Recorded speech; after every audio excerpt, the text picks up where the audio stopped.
Hello, this is Bob Gray Sr. Welcome to Ministry Moments every Friday, 4 o'clock Eastern Time from the free state of Florida. We come to you with Ministry Moments. It's not a sermon, not going to be preaching, just going to be uh, teaching, uh, rapping. Anyway, chat with you for a little bit. But so it's not a sermon, but it's try to give you some thoughts and some practical thoughts, some helpful pointers. The Roloff said to me one time, Brother Gray, he said, the people need porcupine preaching. I said, what's that, Brother Roloff? He said, that's where the people get the point. And he was so right.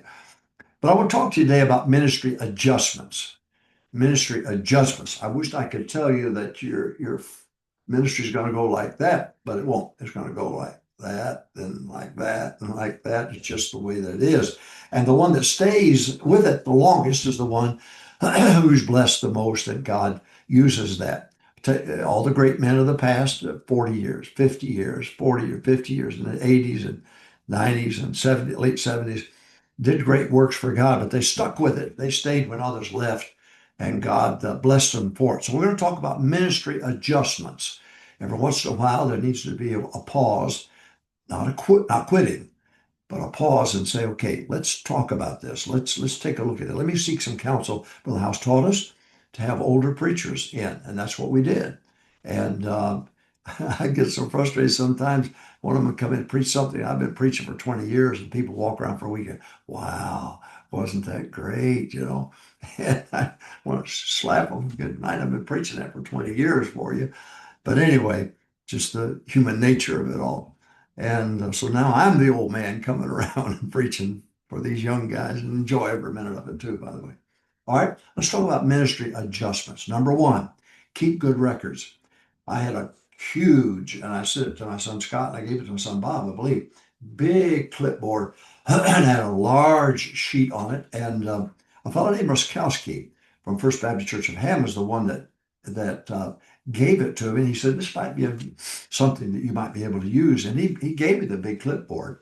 And oh, it was great because it had all 52 weeks on one side, had Sunday school, Sunday morning, Sunday night, Wednesday night. It had weather and deacons meetings and votes and all the sheet had everything on it. If you'll want to get in touch with me, I'll send you a copy. I'll have to, well, Xerox, or not Xerox, but get somebody. It's a big sheet. But keep good records. Keep good records. Number two, remind yourself to focus on long-term effects.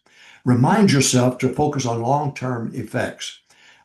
It's not. Don't try to do it all in one week. The great churches only grew about 1.5 to 2 per Sunday over 50 years. That makes a big difference, and they became great churches because of that. Didn't keep everybody, but they folks did come, and it did grow. I wish I could tell you, you can't keep everybody. Well, where are they all? Well, stupid, they're somewhere.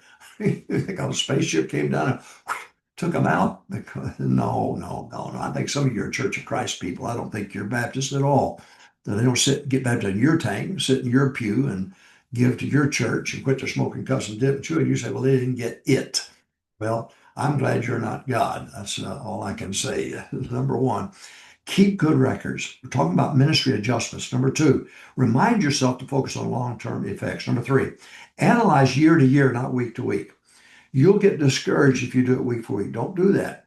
Do it year to year. My analysis of what we were doing was year to year, never week to week. You'll get discouraged if you do it week to week.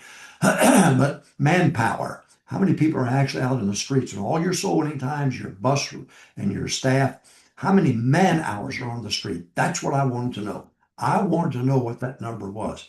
We're talking about ministry adjustments. Number one, keep good records. I know I'm a numbers nut.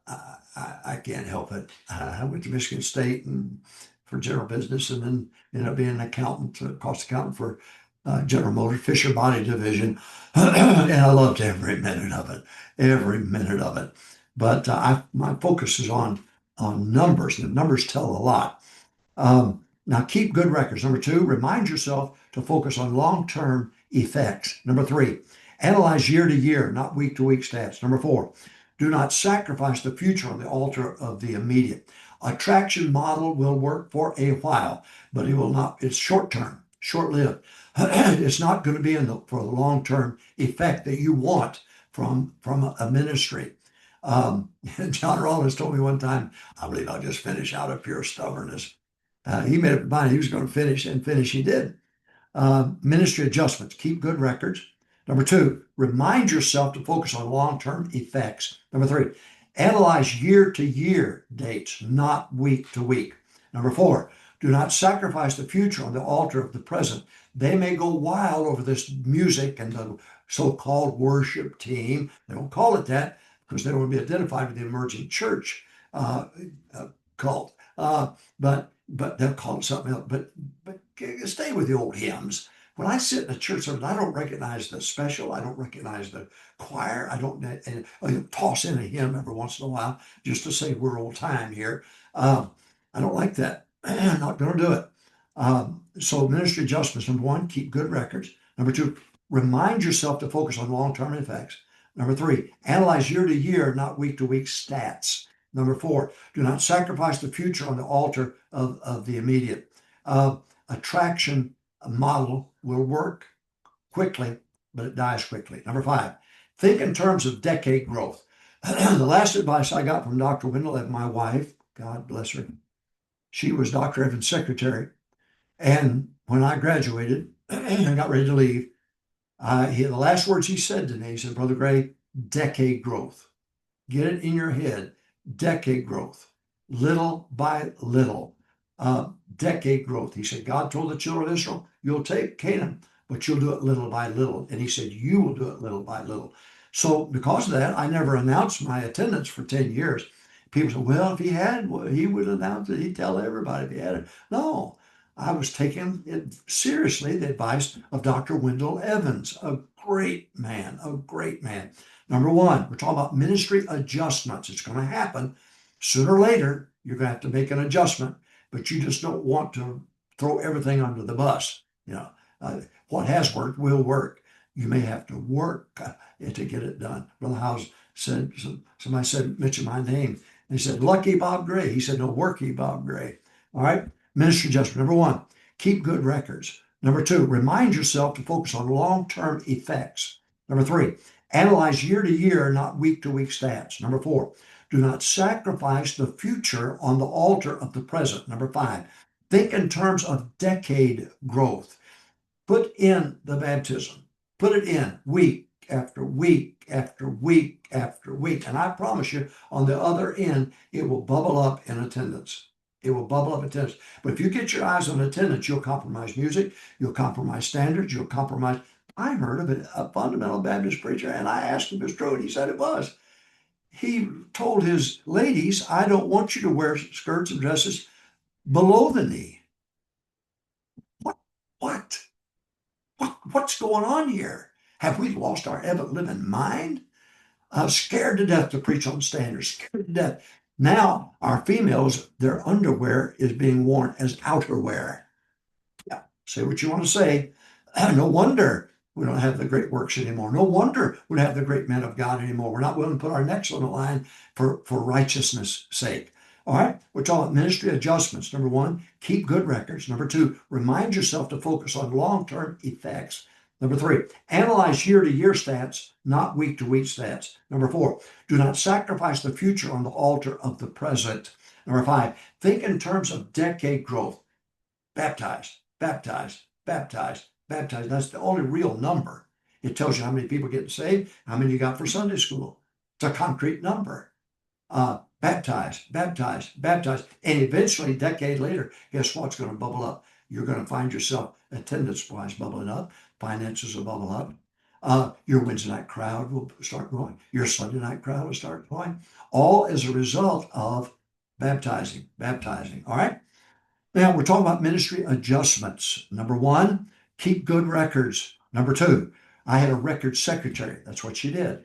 And I had a big clipboard I mentioned already. I put everything on there. I've got every one of them rolled up here in my office. Every one of them. I've kept all of them from the first day, 1976, my first day as pastor, until the last day when I retired. And I wouldn't have done that had it been for my wife's bad health and to take care of her.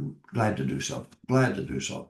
All right. Ministry moments. Keep good records. Number 2, remind yourself to focus on long-term results. Number 3, analyze year-to-year stats, not week-to-week stats. Number 4, do not sacrifice the future on the altar of the present. Number 5, think in terms of decade growth. We've got to hurry. Number 6, never adjust the fundamentals. Did you hear me? Never adjust the fundamentals. If slacks were not right in Bible times on women, man's apparel, he's the one that set the standard. That's it's wrong today. I don't care. I don't care. I rarely see a lady when I'm traveling around the country has a skirt on, a dress on. It's embarrassing. It's really embarrassing. My wife, the last time she traveled with me, came home and sat on the sofa, and I sat next to her. She prayed for me. She said, I've never been as ashamed to be a part of the human race as I am right now. She said, I can't believe the way they don't dress. And she's the one that said, and they took this half off sale seriously. But she prayed for me. She said, I just did not realize it was that bad. And it's gotten worse. It's worse than that now. But I'm just saying, never adjust the fundamentals. What did Vince Lombardi say? Learn how to block. Learn how to tackle. Learn how to run your route. Learn the plays. Learn how to tackle. Fundamentals. That's what he taught. And they became world champions because of the fundamentals. I've told the story 1,000 times. Casey Stengel took over the Mets in 1969. He barred the press. You know, all his players on home plate went to first base, second base, third base, and came back home. Press came down and said to the players, what did he tell you? He said, well, this is where it starts, boys, on home plate. The idea then is to get to first base and then get to second base and to third base. And he said, the more times we touch this home plate, more than our opponent does, then we're going to, guess what? We're going to get paid. We'll have a job. Fundamentals. I love it. I love it. I love it. I love it. Never adjust the fundamentals. Never. I don't care what these young guys are saying.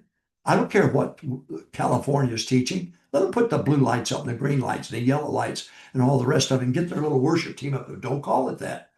Yeah, you just go right ahead and let them dress any way they want to dress on Monday, Tuesday, Wednesday. But boy, when you get on the platform, you better dress modestly when you're on the platform. Well, how about dressing modestly on Monday? How about making this a way of life? You say, Brother Gray, you're upset. Yes. All right. Number 7, the broader the base, the taller the building. So Sunday schools, you got to increase Sunday school classes, make them small, and then the broader the base, the taller the building. The house had 800 Sunday school classes when I was there in the early 70s. And no wonder he could run 20,000. 80 times 20, 25, 16,000 plus. Plus they had the big auditorium classes. Of course, they wanted somebody sold. They would just show up and go into the auditorium or one of those classes. They didn't have a Sunday school class, but eventually they did.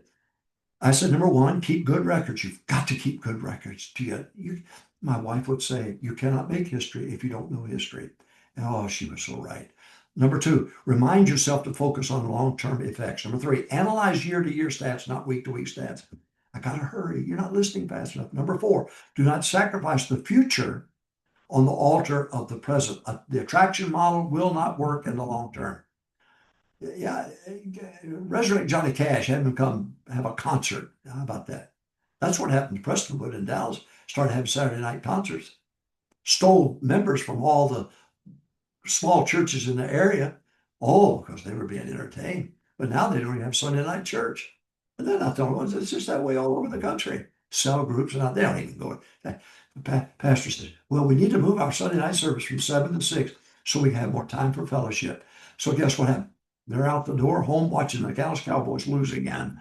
So the broader the base, the taller the bit. Number 8, look at the pros and cons after a campaign. After we had a spring campaign, fall campaign, big day, spring, fall. We had sewing clinic, we had the teen convention, but we would always meet immediately afterwards and talk about what worked and what didn't work. We wanted to learn, not to change the fundamentals, not to change the music, not to change the standards. There were some youth conferences I would not take our teenagers to. That's why we decided to have our own, because they would take the latest movies and do a skit and based on the latest movies and so on. I don't want to remind my kids of what's going on out there in the world. I didn't want to do that. I've got to hurry. Number 9, the average church service should remain the same to provide security. When I went to First Baptist Church, my wife and I, in August, and we would go on vacation, we'd go through there. Same choir members. Everything's the same. Sunday school the same. That brings security. Number 10, instability comes from looking for immediate results. Insecurity comes from adjusting the fundamentals, looking for immediate results. Number 11, last point, focus on responsibility and God will give the results. Just be the same. Be the same. God said about Solomon, I'll bless him if he be constant. Did you get that? If he be constant, I'll bless him. We're not constant anymore. The average fundamental church, if you went in, you would average. Now, thank God, Emmanuel Baptist Church is not that way here in Jacksonville. Thank God you can trust the pastor here. And thank God for Dr. Alan Donnelly in Bethany, Oklahoma. Wow, that church has gone from 100 plus to 700-800 baptizing every week. I mean, it's happening around the country. But the average independent Baptist church, when you go in, you wouldn't recognize it. I preached for one guy, no Sunday school. He blamed it on COVID, but now he's back on track. And now his church is growing again. I'm just saying, focus on responsibility. God will give the results. He will. He'll bless you. But don't fool with the fundamentals. Don't fool with the fundamentals at all. Don't do it. Because if you do, God will quit fooling with you. Just a thought. Ministry Moments. I'm here to chat with you. I hope this helps you. God bless you. Join me every Friday, 4 o'clock Eastern Time.